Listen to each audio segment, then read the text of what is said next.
میرے عزیزوں، نمازوں کی پابندی کیا کریں۔ اللہ تبارک و تعالیٰ نمازوں کے صدقے میں گناہوں کو مٹا دیتا ہے۔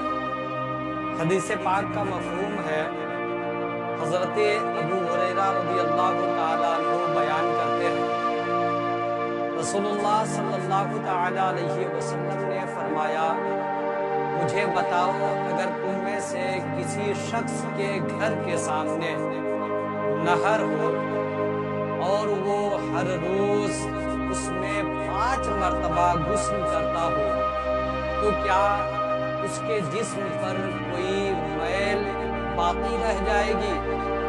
صحابہ نے فرمایا، اس کے جسم پر کوئی میل باقی نہیں رہے گی۔ تو رسول کریم صلی اللہ تعالیٰ علیہ وسلم نے فرمایا، یہی 5 نمازوں کی مثال ہے۔ اللہ تعالیٰ